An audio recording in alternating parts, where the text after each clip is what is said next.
Había una puerta tan baja que obligaba a cualquier hombre a inclinarse para entrar. Apenas 1,20 m de alto, 60 centímetros de ancho, tallada en piedra caliza sin pulir. Y detrás de esa puerta vivía una familia entera. Padre, madre, 4, 5, 6 hijos, en un espacio más pequeño que una celda de prisión moderna. Esa es la casa donde creció la fe que transformó el mundo. Y casi nadie sabe cómo era por dentro. Cuando el arqueólogo Ken Dark comenzó a excavar bajo el convento de las Hermanas de Nazaret en el año 2006, no esperaba encontrar lo que encontró. Durante 4 años, su equipo retiró capa tras capa de tierra y escombro acumulado por siglos, hasta que la roca caliza original comenzó a revelarse.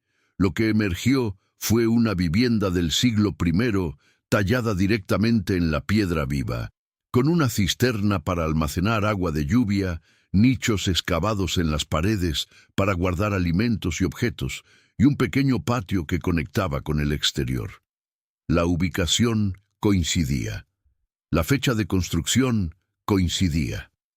Y había algo más, evidencia de que generaciones posteriores habían venerado ese lugar de manera especial, protegiéndolo, construyendo sobre él con reverencia deliberada, como si supieran que esas piedras habían sostenido los pies de alguien que cambió la historia. Dark fue cauteloso en su conclusión. Lo llamó una candidata seria para la casa real de la infancia de Jesús. Pero la cautela no le quitó el escalofrío, porque si esa era la casa, entonces el Hijo de Dios creció en un espacio que cabría dentro de la sala de tu departamento. Y eso cambia todo lo que crees saber sobre la encarnación. Las prospecciones arqueológicas han sido consistentes en este punto, en Capernaum, en Nazaret, en la antigua aldea fortificada de Yodefat. Las casas galileas del siglo I medían en promedio entre 40 y 50 metros cuadrados, para familias de 6 a 10 personas. Haz la cuenta, cada ser humano disponía de 5 a 7 metros cuadrados de espacio vital. Una celda de prisión moderna promedia entre 7 y 8, lo que significa que la familia promedio en la Galilea de Jesús vivía, literalmente, con menos espacio por persona que un preso contemporáneo. Y no era pobreza extrema, era lo normal, era la vida de todos. Pero aquí necesitas detenerte un momento y entender algo que transforma las palabras de Jesús cuando las lees esta noche en tu Biblia. Cuando Él dice en Mateo 5:15, «Ni se enciende una luz y se pone debajo de un almud, sino sobre el candelero, y alumbra a todos los que están en la casa».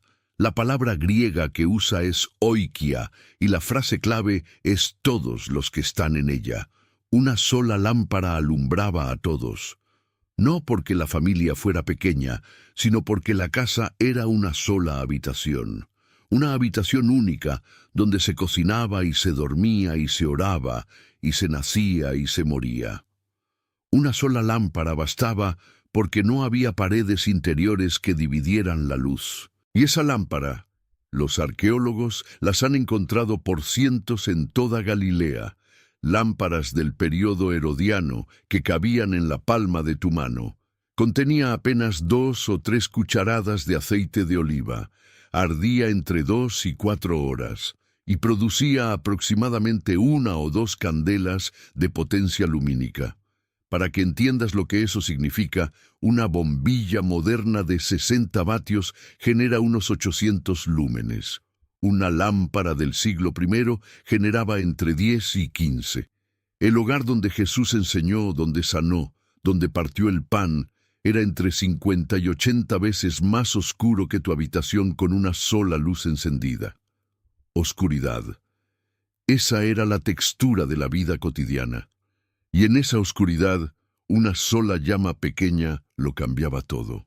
No es metáfora, es arquitectura, Cuando Jesús se llama a sí mismo la luz del mundo, sus oyentes no pensaban en reflectores ni en amaneceres espectaculares. Pensaban en esa llama diminuta, temblando sobre un plato de barro en el rincón de una habitación de piedra donde apenas podían verse las manos, y en cómo esa llama sola bastaba para que una familia entera dejara de tropezar en la negrura. Así de pequeña, así de suficiente. Ahora imagina que estás caminando por Capernaum al anochecer. Has llegado desde una aldea cercana, buscando al rabino del que todos hablan, el lago Kineret, el que tú conoces como el mar de Galilea, está a tu espalda, y el olor a pescado fresco se mezcla con el humo de los hornos tabún que todavía arden en los patios compartidos. Esos hornos, cúpulas de arcilla de unos 60 centímetros de diámetro y medio metro de alto, están siempre afuera, nunca adentro. El riesgo de incendio era demasiado grande y la ley rabínica lo regulaba con precisión. La Mishnah en Baba Batra exigía que un horno de pan se colocara a 3 palmos mínimo de la pared del vecino. La cocina era un acto comunitario. Las mujeres de 3 o 4 familias compartían el mismo patio para moler el grano, amasar, hornear. El patio era la verdadera cocina. El interior de la casa no muestra casi ninguna evidencia de cocción. Llegas a un conjunto de casas de piedra basáltica oscura, construidas alrededor de esos patios compartidos. Virgilio Corbo, el arqueólogo franciscano, excavó este sitio entre 1968 y 1986 y lo llamó la ínsula sacra, la manzana sagrada. Las casas se agrupaban unas contra otras, compartiendo muros, compartiendo patios, compartiendo vida. Y una de esas habitaciones era diferente. Sus paredes habían sido enlucidas, algo inusual para una vivienda común, y sobre el enlucido alguien había escrito grafiti cristiano, desde mediados del siglo I. Apenas 20 años después de la crucifixión, alguien estaba marcando esas paredes como un lugar sagrado.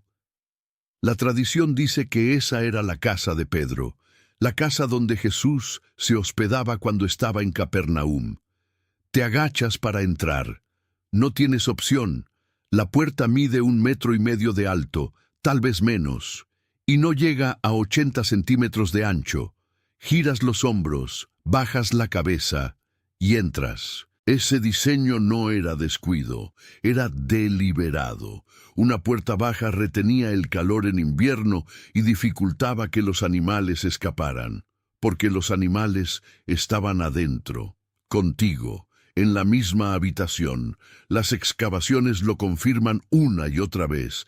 En la sección inferior del piso de la casa había un desnivel de 30 a 50 centímetros.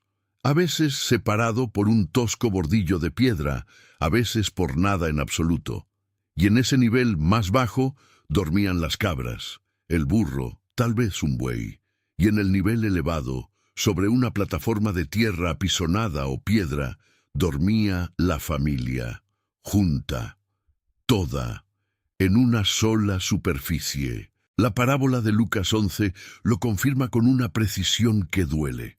Un hombre llega a medianoche a pedir pan prestado, y su vecino le contesta desde adentro: «No me molestes, la puerta ya está cerrada. Mis niños están conmigo en la cama. No puedo levantarme».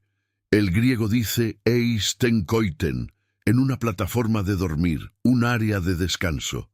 Todos juntos, padre, madre, hijos, apretados unos contra otros sobre el piso, y el hombre dice que no puede levantarse, no porque sea perezoso, sino porque hacerlo significaba despertar a cada uno de los cuerpos que dormían a su lado, pisarlos en la oscuridad, tropezar con el bordillo, asustar a los animales.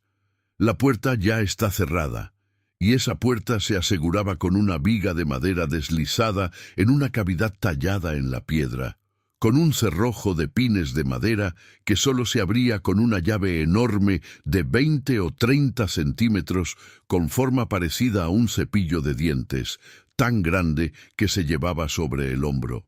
Y aquí hay un hilo que cruza toda la Escritura de una forma que estremece. Isaías 22, versículo 22, profetiza sobre aquel que tendrá la llave de la casa de David colocada sobre su hombro, sobre el hombro. La imagen que todo judío del siglo I reconocía al instante, el hombre que lleva la llave de una casa, la autoridad para abrir y cerrar, cargada donde todos pueden verla. No es decoración poética. Es la imagen cotidiana de una llave real, de madera, sobre el hombro real de un hombre que tiene autoridad sobre quién entra y quién no. Y Jesús, en Apocalipsis 3:7, dice de sí mismo, el que tiene la llave de David, el que abre y ninguno cierra, el que cierra y ninguno abre. La llave del reino cargada sobre el hombro del que fue crucificado, el peso de la autoridad absoluta sobre el mismo hombro que sostuvo el madero. Pero volvamos a la casa. Volvamos a la oscuridad. La mujer que perdió una dracma en Lucas 15 enciende una lámpara y barre la casa entera buscándola. Lee el pasaje de nuevo sabiendo lo que ahora sabes. Era de día, pero ella necesitaba una lámpara. Porque las ventanas de estas casas, las que los arqueólogos han medido, eran aberturas de apenas 20 a 40 centímetros de ancho, colocadas en lo alto de las paredes para evitar intrusos y retener calor. Casi no entraba luz. Los depósitos de tierra dentro de las casas excavadas son consistentemente más oscuros que los de los patios, porque la luz del sol apenas los tocaba.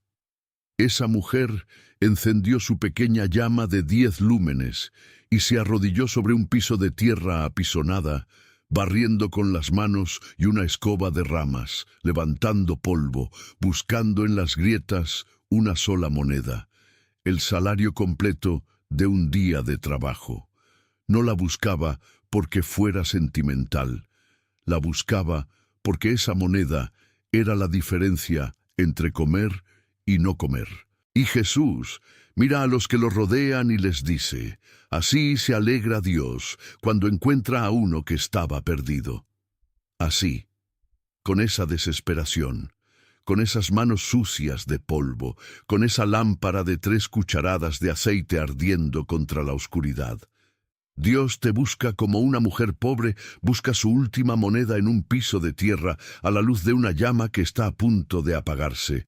No con indiferencia celestial, con las rodillas en el suelo. Quiero que pienses en eso un momento. Quiero que dejes de leer esto como información y lo sientas como lo que es.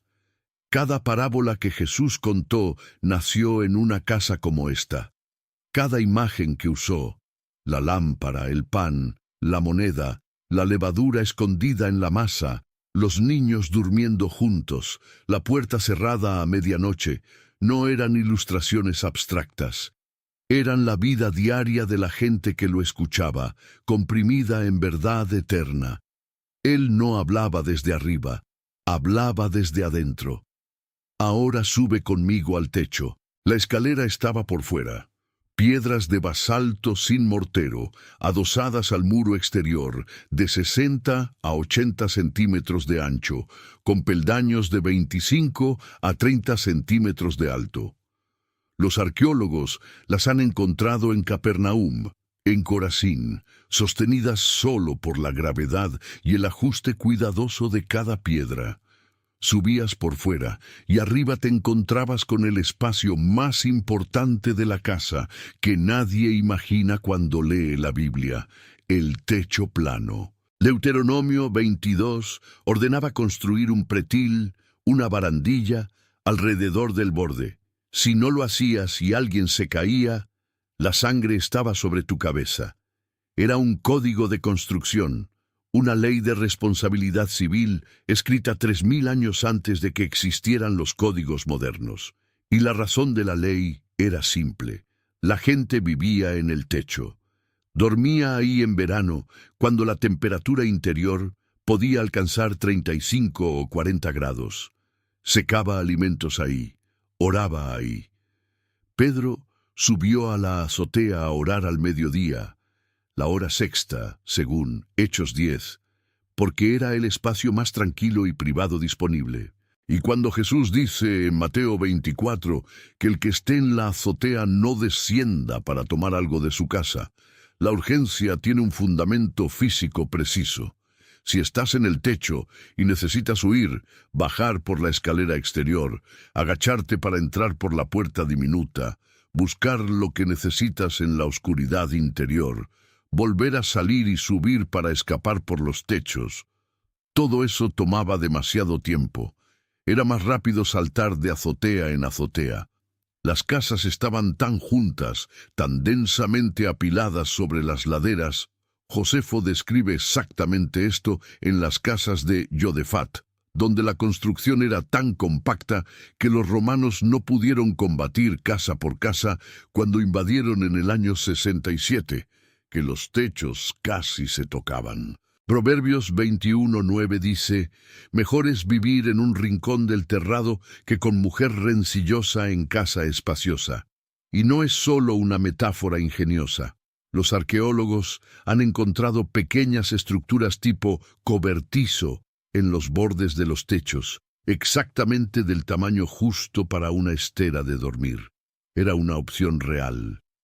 Un rincón del cielo abierto donde un hombre podía acostarse mirando las estrellas de Galilea, solo, en silencio, lejos de la tensión de esa única habitación compartida con demasiados cuerpos y demasiadas emociones. Y es ahí, en el techo, donde ocurre uno de los momentos más extraordinarios de los evangelios. Marcos cuenta que 4 hombres traen a un paralítico hasta la casa donde Jesús está enseñando. La multitud es tan densa que no pueden entrar. Entonces suben al techo, y el texto griego dice que apestegasan ten stegen. Literalmente, destecharon el techo, arrancaron las capas, porque un techo galileo no era una superficie sólida, era un entramado de vigas de madera cubiertas con ramas, cañas y una mezcla de barro y arcilla apisonada de 30 a 45 centímetros de espesor. Esos 4 hombres cavaron con las manos, arrancaron las cañas, rompieron el barro seco, los escombros cayeron dentro de la habitación, sobre la gente, sobre los maestros de la ley, sobre Jesús mismo. Polvo y barro, y pedazos de techo lloviendo sobre todos, mientras un agujero se abría en el cielo de la casa. Lucas cuenta la misma historia, pero usa la palabra queramón, tejas, porque escribía para una audiencia grecorromana que conocía techos de tejas, no de barro y ramas. No es una contradicción, es traducción cultural. Marcos describió lo que un galileo vería. Lucas describió lo que un griego entendería. Los dos están diciendo lo mismo. Esos hombres destruyeron un techo para poner a su amigo frente a Jesús. Piensa en lo que significa eso. Destruir el techo de alguien era destruir su protección contra la lluvia, contra el sol, contra el frío de la noche. Era un acto desesperado y costoso. Alguien iba a tener que reparar esos daños. Y Jesús, cubierto de polvo y escombros, mira hacia arriba por el agujero y ve la fe de esos hombres. No la fe del paralítico, la fe de los que lo cargaron. A veces Dios responde a la fe de los que te cargan cuando tú ya no puedes caminar. Hay una palabra que conecta el principio y el final de la vida terrenal de Jesús de una manera que no puede ser accidental. La palabra griega es katalima. Los traductores la vierten como mesón en Lucas 2:7. No había lugar para ellos en el mesón, pero la traducción es imprecisa.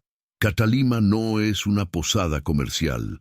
Es la habitación de huéspedes de una casa privada, el cuarto de arriba, la aliyah, esa misma palabra hebrea que aparece cuando la mujer sunamita construye una habitación en el techo para el profeta Eliseo, con cama, mesa, silla y candelero, los 4 elementos que constituían una habitación de huéspedes completamente amueblada según los estándares antiguos. Esa misma palabra que describe el aposento alto donde los discípulos se reunieron en Pentecostés. Jesús nació porque no había espacio en el Catalima. La habitación de huéspedes estaba llena, y María tuvo que dar a luz en la habitación principal de la casa, en el nivel inferior, donde estaban los animales, y acostar al bebé en el fatne, el pesebre de piedra tallada donde comían las bestias. Los arqueólogos los han medido: 60 a 90 centímetros de largo, 30 a 40 de ancho, 20 a 30 de profundidad. El tamaño exacto de un Moisés moderno para recién nacidos. Una cuna de piedra que siempre estuvo ahí esperando, tallada en la roca de una casa cualquiera, del tamaño justo para sostener al Creador del universo en su primera noche sobre la tierra que Él mismo había formado. Y en Lucas 22:11, 33 años después, Jesús envía a sus discípulos a preparar la Pascua y les dice: pregunten al dueño de la casa dónde está el Catalima, donde he de comer la Pascua con mis discípulos. La misma palabra. Nació porque no había lugar en el Catalima. Cenó por última vez en un Catalima. Su vida entera enmarcada entre dos usos de una sola palabra arquitectónica. La habitación que le fue negada al nacer, le fue entregada para despedirse. El que no tuvo cuarto de huéspedes, al llegar al mundo, tuvo un aposento alto para dejar en él el misterio más profundo de su amor. Esa no es coincidencia lingüística. Esa es la firma de Dios sobre el texto. Cuando caía el invierno sobre Galilea, la temperatura dentro de una casa de piedra descendía a 8 o 14 grados sin fuego. El frío se metía en los huesos. Pero la familia no estaba sola en la oscuridad helada. Abajo, en el nivel inferior, los animales respiraban. 2 o 3 cabras, un burro, y el calor de sus cuerpos, calor animal, calor vivo, elevaba la temperatura de la habitación entre 3 y 5 grados. Los animales no eran solo un activo económico, eran un sistema de calefacción. La familia dormía arriba, los animales abajo, y el calor subía. Ese diseño no era primitivo. Era sabiduría acumulada por generaciones que sabían que la vida compartida, incluso con bestias, era más cálida que la soledad. Y en ese diseño hay una verdad que me detiene el corazón. La noche que Jesús nació, acostado en un pesebre de piedra en la sección de los animales, el calor que lo mantuvo vivo no vino de un palacio ni de un sistema sofisticado.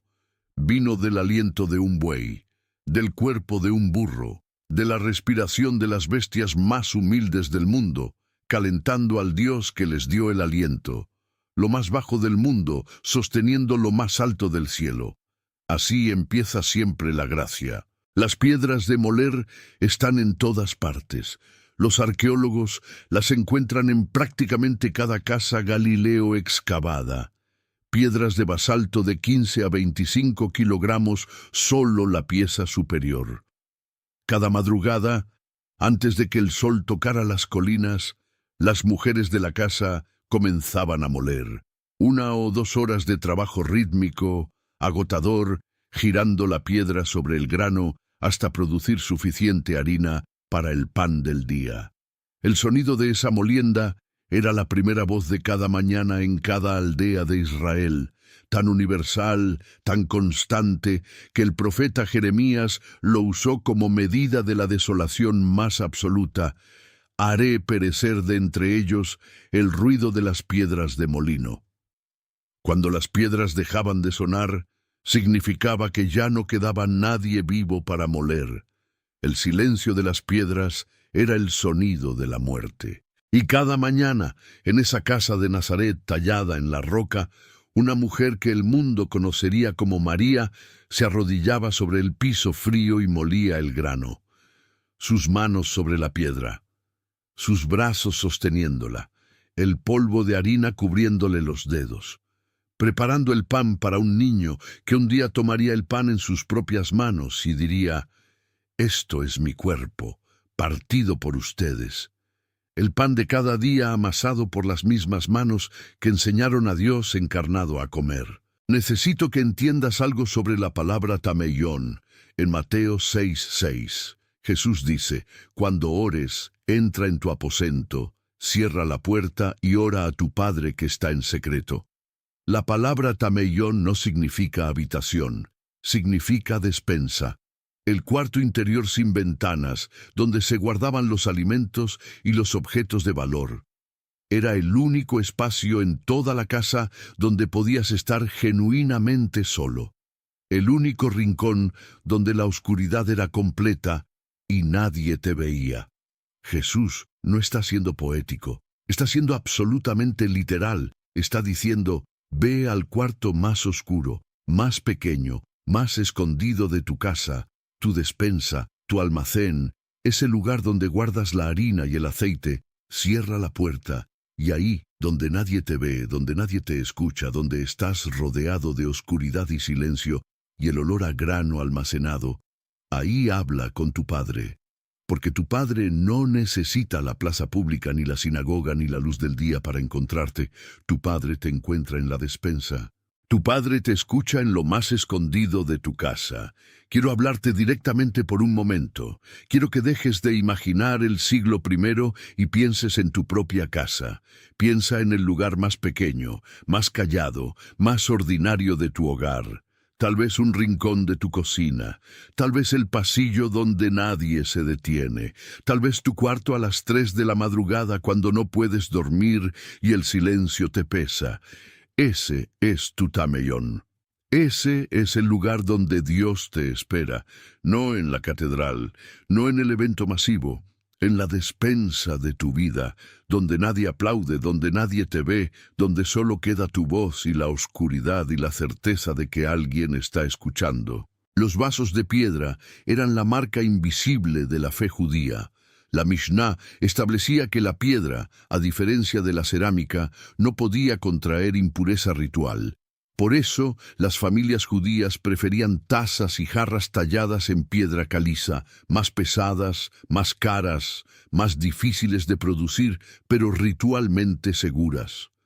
Los arqueólogos las encuentran en masa en prácticamente cada sitio judío de Galilea y Judea, y su presencia o ausencia se ha convertido en uno de los indicadores más confiables para identificar un asentamiento como étnicamente judío en el registro arqueológico. Es fascinante. Una elección de material doméstico, piedra en lugar de barro, se convirtió en la firma cultural de un pueblo. Lo que ponías en tu mesa revelaba en quién creías. Y en Caná de Galilea, cuando Jesús hizo su primer milagro, las tinajas que estaban ahí eran de piedra. 6 tinajas de piedra para la purificación de los judíos, dice Juan, no de cerámica, de piedra, recipientes de pureza ritual. Y Jesús los llenó de vino. Tomó los vasos de la ley y los llenó con la alegría del reino. No destruyó la tradición, la desbordó. Debajo de casi cada casa excavada, los arqueólogos encuentran una cisterna, tallada en la roca madre, enlucida con cal para evitar filtraciones, con capacidad de 2.000 a 15.000 litros.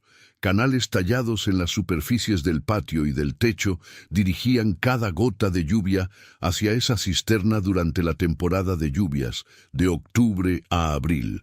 6 meses de lluvia para sostener 12 meses de vida. El agua era el tesoro invisible de cada hogar. Sin ella no había pan, no había purificación ritual, no había supervivencia. Las instalaciones sanitarias no existían dentro de las casas. La ley de Deuteronomio 23 lo ordenaba. Las letrinas debían estar fuera del campamento, con una herramienta para cavar y cubrir los desechos. En Qumrán, las áreas de letrina estaban a una distancia de entre 450 y 900 metros del asentamiento. Caminatas significativas para necesidades básicas. De noche, en invierno, con frío, con oscuridad. La dignidad del cuerpo humano tenía un costo físico que nosotros, con nuestros baños a 3 metros de la cama, no podemos imaginar. El Salmo 128 describe a la esposa como vid, que lleva fruto en las partes más internas de la casa. el hebreo Beyarketei Beiteka. Las partes más internas, la sección posterior de esa habitación única, donde las mujeres trabajaban, donde molían, donde tejían, donde amamantaban, donde sostenían el ritmo invisible que mantenía viva a la familia. El corazón funcional del hogar, oculto de la vista pública, nunca celebrado, siempre esencial. Como una vid que no se ve desde el camino, pero que llena la mesa de fruto. La amada en Amós 3:15 nos recuerda lo que significaba la riqueza en ese mundo. Dios amenaza con destruir las casas de invierno junto con las casas de verano. Solo los ricos tenían estructuras separadas para cada estación. Las familias comunes hacían algo más sencillo y más hermoso. Migraban verticalmente dentro de su propio edificio. En invierno, bajaban a la habitación interior, donde el calor de los cuerpos y de los animales los mantenía vivos. En verano, subían al techo, donde la brisa nocturna y el cielo abierto los refrescaban. No tenían dos casas, tenían dos cielos, uno de piedra y uno de estrellas, y la sabiduría para saber cuándo habitar cada uno. La casa quemada en el barrio judío de Jerusalén es un momento congelado en el tiempo. Data del año 70, cuando los romanos destruyeron la ciudad. Los arqueólogos encontraron el interior doméstico completo, mesas de piedra, baños rituales, vasijas de piedra que la familia había elegido precisamente porque no podían contaminarse, tazas de medir, todo en su lugar. Y bajo los escombros del techo derrumbado, el hueso de un brazo, de una mujer. Alguien que estaba adentro cuando el fuego llegó, alguien que no pudo salir, su brazo extendido bajo las piedras como si todavía estuviera tratando de alcanzar la puerta. No sabemos su nombre, no sabemos si era madre, no sabemos si estaba sola, pero sabemos que vivió en una casa como todas las casas que hemos recorrido esta noche.